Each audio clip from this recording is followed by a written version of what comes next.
है कि सोमवार की अगर प्रदोष पड़ती है, बहुत ध्यान से सुनना महाराज, सोमवार की प्रदोष पड़ती है तो शंकर भगवान कैलाश पर निवास करते हैं। मंगलवार की प्रदोष पड़ती है तो शिव काशी में निवास करते हैं। बुधवार की प्रदोष पड़ती है तो शिव रजत भवन में निवास करते हैं। गुरुवार की प्रदोष पड़ती है तो शिव गंगा के स्थल पर निवास करते हैं।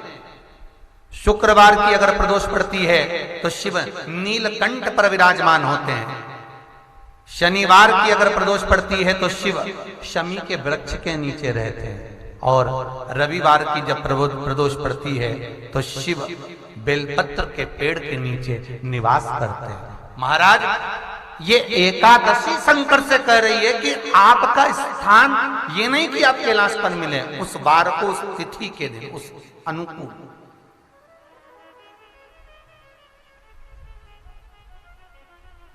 हमारे यहां कहते हैं सोमवार की जो प्रदोष पड़ती है वो इच्छा पूर्ति करती है। मंगलवार की प्रदोष रोग से मुक्ति देती है। बुधवार की प्रदोष कामना की पूर्ति करती है। गुरुवार की प्रदोष शत्रुओं का नाश करती है। शुक्रवार की प्रदोष सुख और शांति देती है। शनिवार की प्रदोष संतान का सुख देती है। और रविवार की प्रदोष जो काम दुनिया में कोई नहीं कर सकता वो अचूक फल की प्राप्ति रविवार की प्रदोष करा देती है। महाराज ऐसी प्रदोषों का नियम वर्णन किया चाहिए। भगवान कहते ठीक है तू थोड़ी देर खड़ी हो। एकादशी सम्मुख खड़ी हुई।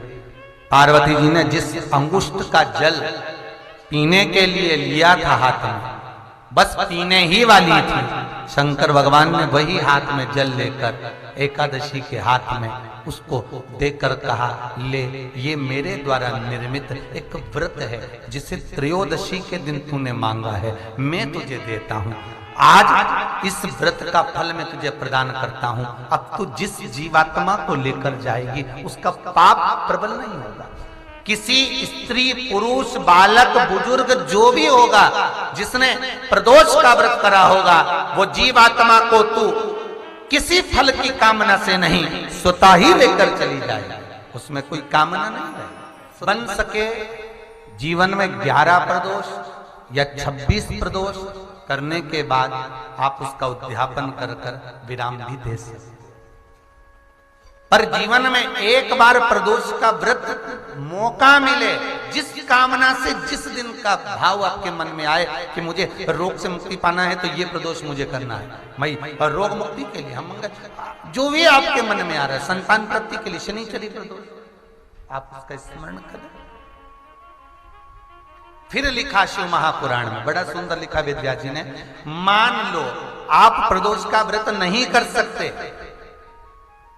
आप अगर व्रत नहीं कर सकते तो प्रदोष के दिन, प्रदोष काल में शाम का समय सूर्यास्त का कुछ पल, कुछ घड़ी के पहले से लेकर बाद तक का प्रदोष काल के अंतर्गत आप शंकर जी के मंदिर में जाकर 1 लोटा पानी, 5 बेलपत्र भी अगर समर्पित करते हैं तो संपूर्ण प्रदोष का फल आपके भाग्य में प्रबल हो जाए। परमात्मा पर भरोसा करने वाला और प्रदोष का व्रत करने वाला कभी खाली झोली लेकर नहीं जाता, याद रखना। जिसने परमात्मा पर भरोसा करा है और जिसने प्रदोष का व्रत करा है उसको शिवजी ने आज नहीं तो कल, कल नहीं तो परसों दिया जरूर। जिसने बाबा पर भरोसा करा, जिसने सोमवार, पशुपतिनाथ ऐसे व्रतों को जो धारण करता है, कोई 16 सोमवार करता है, कोई पशुपति व्रत धारण करता है, कोई प्रदोष व्रत करता है, कोई सोमवार की अष्टमी का व्रत करता है, जो मांगा देगा। थोड़ा देर कर सकता है पर देने में पीछे नहीं है, देगा।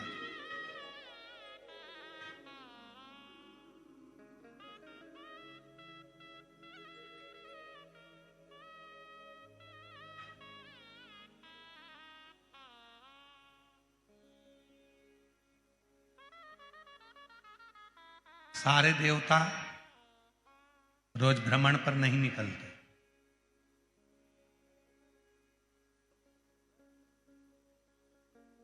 33 कोटि देवता में केवल एक देवता है देवाधिदेव महादेव, जो प्रतिदिन प्रदोष काल में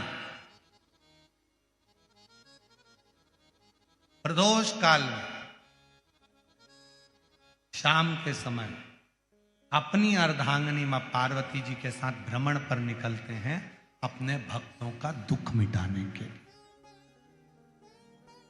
प्रतिदिन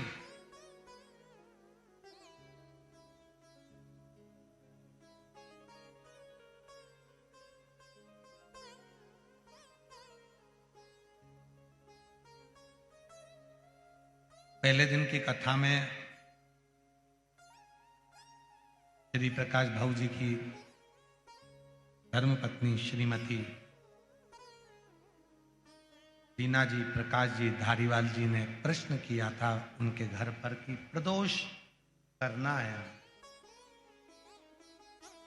तो पहले तो मेरा निवेदन है कि प्रदोष को समझें कि प्रदोष का मतलब क्या।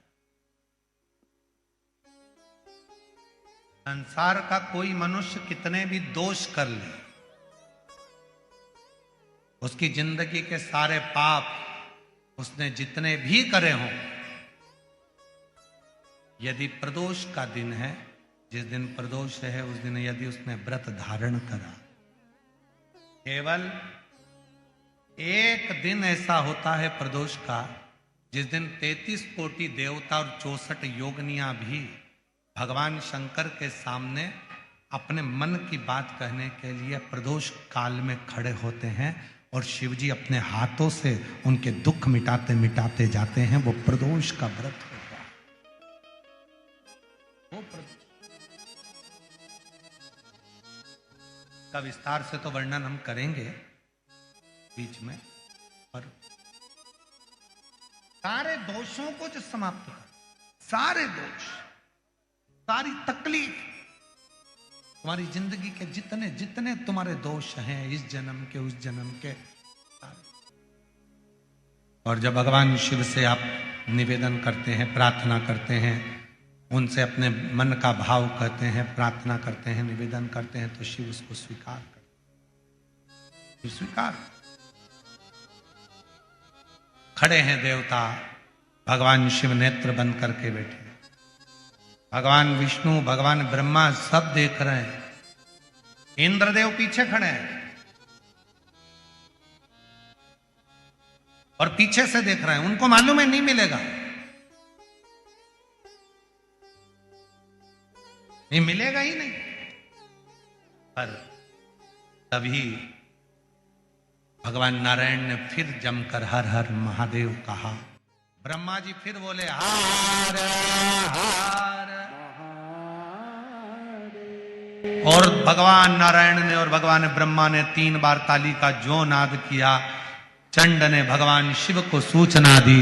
सूचना देकर भगवान शंकर के नेत्र खुल गए, और शिव जी के जैसे ही नेत्र खुले, बाबा ओ घड़दानी ने भगवान शंकर ने नेत्र खोलते ही सामने खड़े हुए भगवान विष्णु को, भगवान ब्रह्मा जी को, देवताओं को देखा और पूछा कि आप यहां पधारे, मुझे आज्ञा करते मैं आ जाता, आप मुझे कहते, आप मुझे बोलते तो मैं पहुंच जाता। आप आए, मुझे तो बुलाते, मैं पहुंचता आपके दरवाजे पर।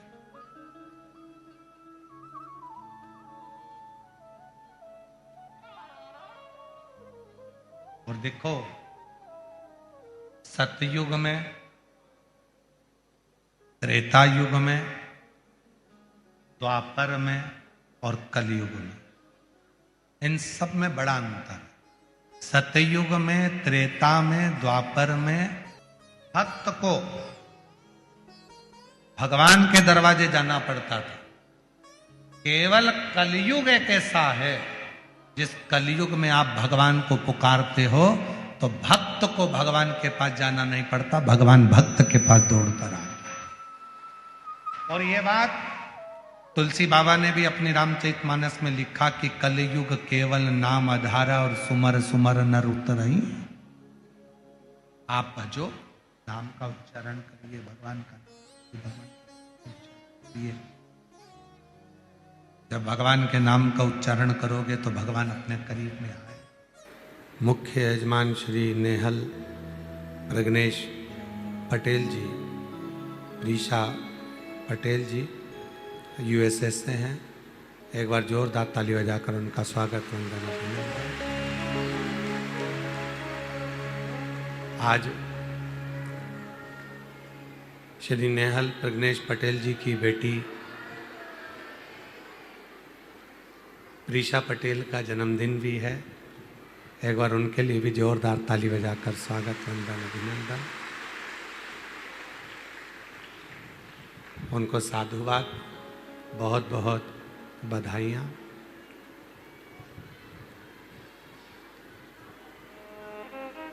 श्रीमती मधु महेश कुमार राय जी इंदौर से,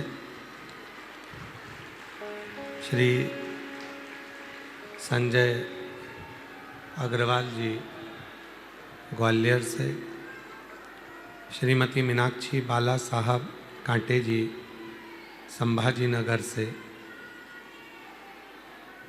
श्रीमती हरवंती भाई पुत्री कृष्णाबाई मालाकर जी माथेला खांडवा से, श्रीमती अंजला अग्रवाल जी लंदन से ऑनलाइन जजमान हैं, श्री राकेश सिंह जी दुबई से एक दिवसीय ऑनलाइन कथा के यजमान हैं, श्री जगत सिंह फूलवा सिंह जी मुंबई से शिव महापुराण कथा के यजमान पद ग्रहण करे हैं, श्री सुभाष चंद्र अच्छा कटियार जी बेंगलोर से शिव महापुराण कथा के यजमान पद ग्रहण करे हैं, श्री संजय माणिकचंद गौते जी सोलापुर से शिव महापुराण कथा के यजमान पद ग्रहण करे हैं, श्री राजकुमार एवं श्रीमती पूनम राठौर जी दिल्ली से कथा के यजमान पद ग्रहण करे हैं, श्री सुनीता विनोद कुमार गुप्ता जी अहमदाबाद से कथा के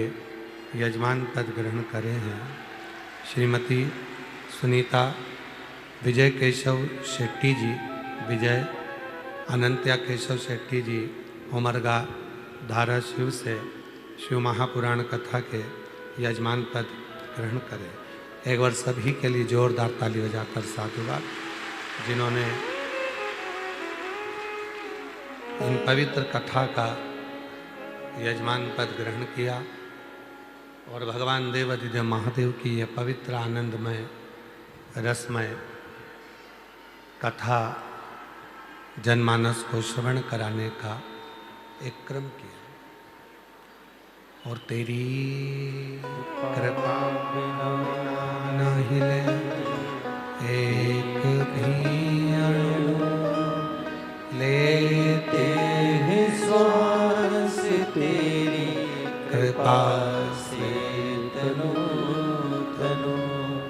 बखान क्या करूं मैं राखों के ढेर का, चपटी भभूत में खजाना कुबेर का। हे गंगाधर मुक्तिद्वार ओमकार तू, भोले ओमकार तू, आयो शरण तिहारी शंभु तार तार तू। बखान क्या करूं मैं राखों के ढेर का, चपटी भभूत में खजाना कुबेर का। हे गंगाधर मुक्तिद्वार ओमकार तू, भोले ओमकार तू, आयो शरण तिहारी शंभु तार तार तू। शिव का मात्र नाम उच्चारण ही व्यक्ति की साधना को जोड़ देता है।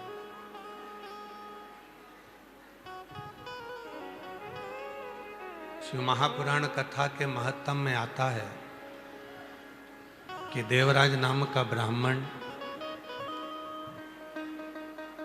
चोरी का धन लेकर शिवालय में पहुंच गया था।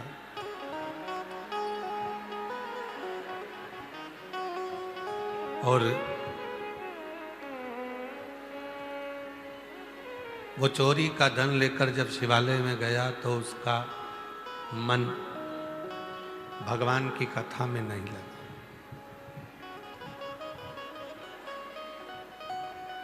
उसका चित्त कथा में नहीं पहुंचा। कल कथा में कहा था, कथा सुन लेना और कथा में मन को लगा लेना, ये दोनों अलग है। कथा पर विश्वास कर लेना, कथा पर भरोसा कर लेना और कथा सुन लेना, दोनों अलग है। कथा सुनने के लिए तो ढेरों लोग आते हैं, ढेरों भक्त पहुंचते हैं, कथा को सुनते हैं, श्रवण करते हैं, पर केवल सुना, विश्वास कितना किया, ये आप पर आधारित है। भरोसा कितना किया आपने, आप पर आधारित है। हमें केवल कथा को सुनना नहीं है, हमें कथा पर विश्वास भी करना। कहते हैं बड़ों की बात को जितना मान कर चलते हैं उतनी ही जिंदगी में बड़े बनते चले जाते हैं। बड़े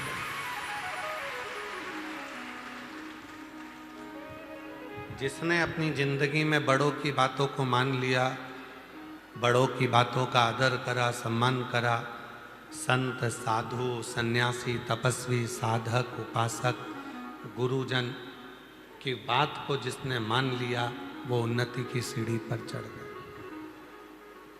फिर वो रुका नहीं। हम रुकते कब हैं?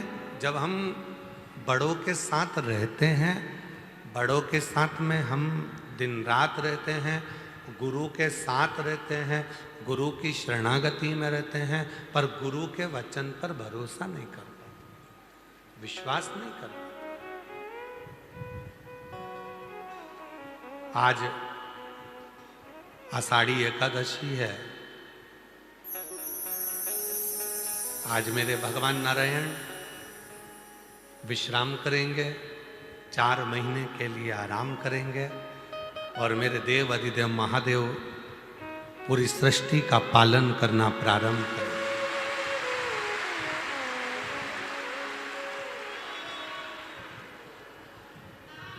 आज भारत की भूमि का वो दिन है जिस दिन मेरे देव अधिदेव महादेव वारी करते करते करते करते हरि विठ्ठल पांडुरंगा का दर्शन करने के लिए पहुंचे। संपूर्ण भारत देश के वारकरियों को, संपूर्ण भारत देश के वारी करने वालों को, उनके पावन चरणों को मैं नमन करता हूं। महाराष्ट्र की पवित्र धरा को मैं नमन करता हूं, जहां पर मेरा देव अधिदेव महादेव श्री हरिरंग विठ्ठल के दर्शन करने के लिए पहुंचे।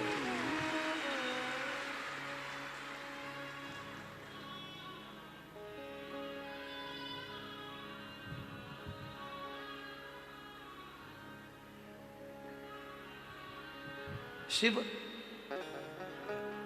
विश्वास, भरोसा, दृढ़ता,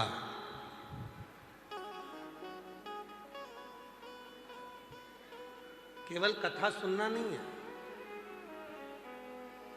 कथा सुनना है तो बहुत सारे वक्ता हैं जो कथा कहते हैं, आप सुनते हो, यहां से सुनी, यहां से निकाल दी, बची कुची थी तो कपड़े से झटका।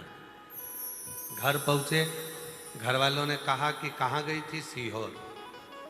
क्या सुना? कथा सुन के आई। क्या लेकर आई? रुद्राक्ष लेकर आई। क्या लाई? कंकर शंकर लेकर आई। ये सब बाद में बताना, पहले कहना मैंने कथा सुनी है, और कथा ऐसी सुनी है कि आज से मेरा पूरा भरोसा मेरे महादेव पर हो गया। अब मैं भटकूंगी नहीं। अब मैं भटकूंगी, अब मुझे भटकना नहीं है, अब मुझे शिव की शरणागति में रहना है। अब मैं शंकर भगवान का भजन करूंगी, गुणगान करूंगी। फिर किसी ने कहा क्या जपोगी? तो कहा पंचाक्षर नमः शिवाय, श्री शिवाय नमस्तुभ्यं।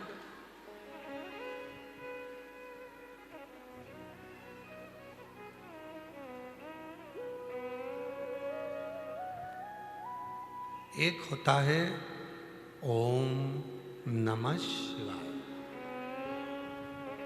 अब शिवपुराण क्या कर रही है कि नमः शिवाय के साथ में ओम का नाद स्त्री नहीं कर सकती, तो स्त्री के लिए क्या कहा गया? नमः। पर शिवपुराण ने बीच का एक रास्ता दे दिया। भटकना नहीं है, शिव को छोड़ना नहीं है।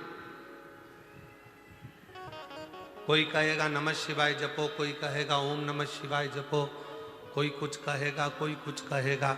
शिव पुराण ने कह दिया कि तुम स्त्री हो, पुरुष हो, बच्चे हो, बूढ़े हो, बुजुर्ग हो, कैसे भी हो, उच्चारण करो श्री शिवाय नमस्ते। इसमें कोई दोष नहीं है।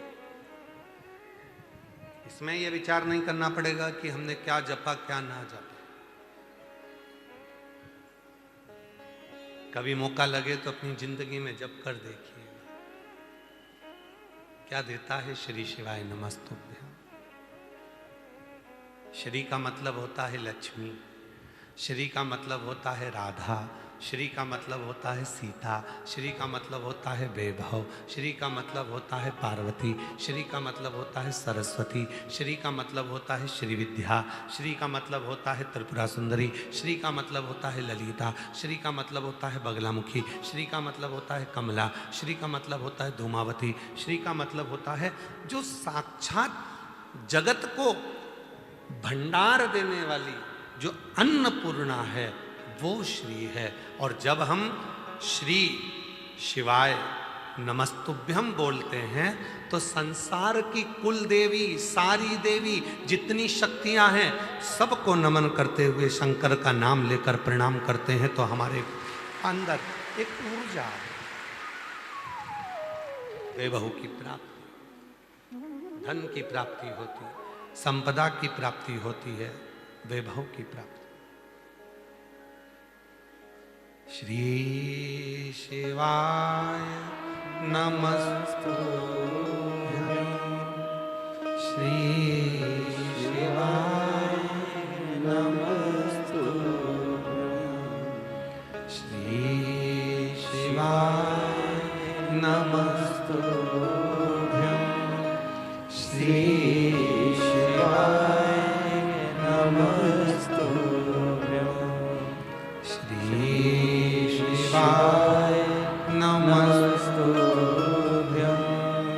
श्री शिवाय नमस्तुभ्यं, श्री शिवाय नमस्तुभ्यं, श्री शिवाय नमस्तुभ्यं। एक उच्चारण जब हम करते हैं, लक्ष्मी हमारे घर में प्रवेश करती है। एक उच्चारण जब हम करते हैं, श्री वैभव हमारे घर में प्रवेश करता है। श्री वैभव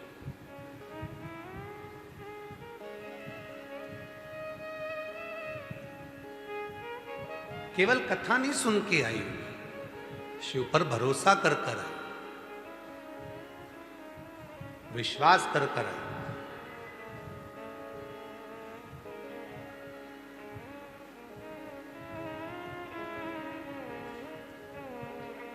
आज सवेरे एक माता जी कह रही थी, गुरुजी हम एक प्रवचन सुन रहे थे, उस प्रवचन में महाराज जी कह रहे थे कि अपने को खाने से पहले पति को खिलाना चाहिए।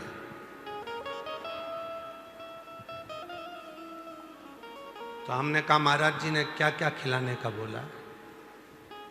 तो कहा भोजन अपन करो, उससे पहले पति को कराओ। तो हमने कहा ये तो सत्य है, उसमें क्या दिक्कत, उसमें क्या तकलीफ है?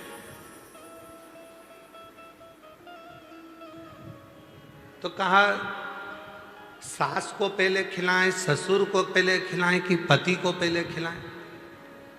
तो हमने कहा सबसे पहले घर में सास भी भोजन नहीं करेगी, सबसे पहले घर का जो बुजुर्ग ससुर होता है, बूढ़ा बाप होता है, सबसे पहले भोजन उसको दीजिए। फिर आप अपनी सास को भी भोजन दोगी ना, तो सास मना कर देगी, मुझे नहीं, पहले मेरे छोरे को लगा, बेटे को लगा, फिर मैं भोजन कर लूंगी। वो खुद कर।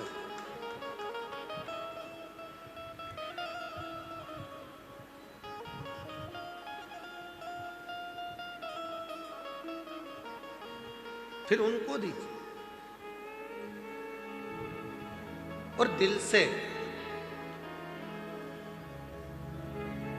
सारी चिंता को मुक्त होकर, पहले भी कहा आज फिर कहते हैं, शिव महापुराण की कथा पंडाल में सुनने के लिए उस दिन जाना जिस दिन तुम्हारे अंदर शंकर जी के प्रति विश्वास हो जाए। विश्वास तो जाओ, वरना मत जाओ। टाइम बर्बाद तो बिल्कुल मत करो।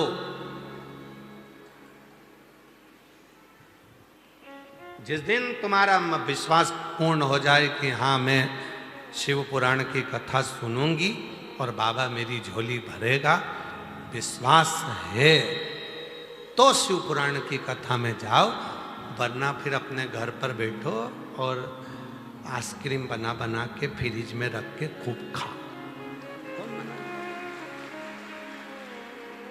टाइम बर्बाद मत करो। सब जा रहे हैं तो हम भी जाएंगे, नहीं नहीं नहीं, बिल्कुल मत आओ। विश्वास है मैं जाऊंगी, एक लोटा जल कंकर शंकर की भूमि पर चढ़ाऊंगी, 5 कंकर बीन कर मैं पूजन करूंगी, शिव जी को नमन करूंगी, 108 बार श्री शिवाय नमस्तुभ्यम बोलूंगी और 5 दिन की शिव पुराण की कथा सुनकर आऊंगी। मेरा बाबा जो मैं मांगूंगी वो मुझे देगा। तब समझो कि बाबा ने कृपा करना प्रारंभ कर दिया। क्यों समय बर्बाद करना?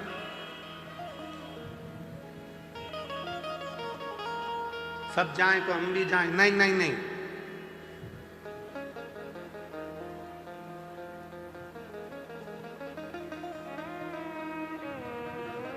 लाखों की संख्या में आप लोग पहुंचते हो, टेंशन हमको हो जाता है।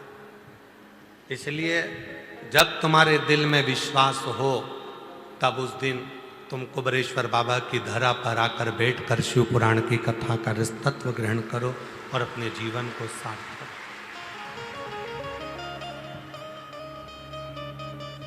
श्री शिवाय नमस्तु, श्री शिवाय नमस्तु, श्री शिवाय नमस्तु, श्री शिवाय नमस्तु। और कथा में आकर बैठ गए, फिर भरोसा पूर्ण होना चाहिए। अपूर्ण नहीं। मेरे शंकर भगवान को एक चावल का दाना चढ़ता है, वो भी पूरा की पूरा आखा। शिव जी को एक बेलपत्र चढ़ती है, वो भी आखी। आदि भी चढ़ाओगे तो भी वो पूर्ण मानता है। बेलपत्री का चूरा भी चढ़ाओगे तो भी वो पूर्ण मानता है, क्योंकि शिव जी के पास आने के बाद व्यक्ति अधूरा नहीं रहता, पूर्ण होता चले जाता है।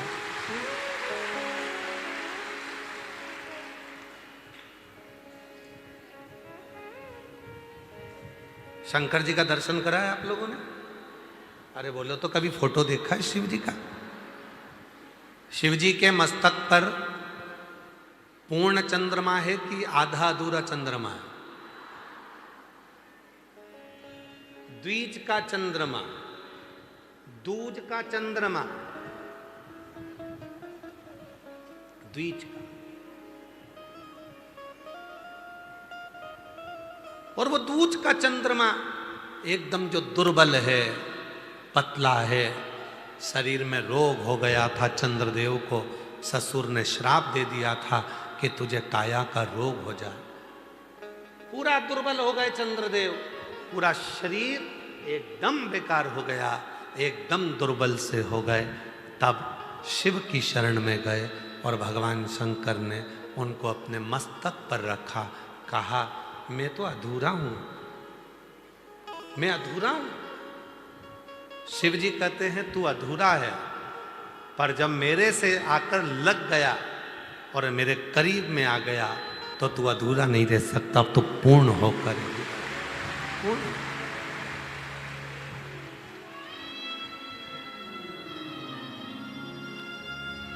हम कितने भी अपूर्ण हों, हम कितने भी अधूरे हों, हमारा शरीर बेकार हो गया, कहीं रोग हो गया, कहीं बीमारी हो गई, कहीं धन क्षीण हो गया, कोई पैसा लेकर चले गया, कोई धन लेकर चले गया, कोई प्रॉपर्टी लेकर चले गया, कोई कुछ लेकर चले गया, हम कितने भी अधूरे हों, पर शिव के जितने करीब आएंगे उतने पूर्ण होते चले जाएंगे, उतने।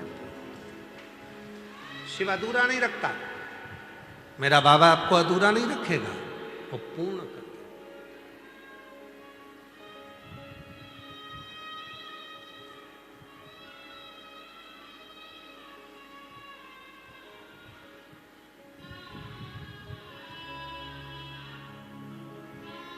यहां कोई अधूरा नहीं है। आप आए, आकर बैठे और आपको शीतलता महसूस होने लगी। चिंता कब तक है? काय से आए हो आप लोग? ट्रेन से कितने लोग आए? जरा हाथ उठाओ जो ट्रेन से आए। रखो रखो, धन्यवाद।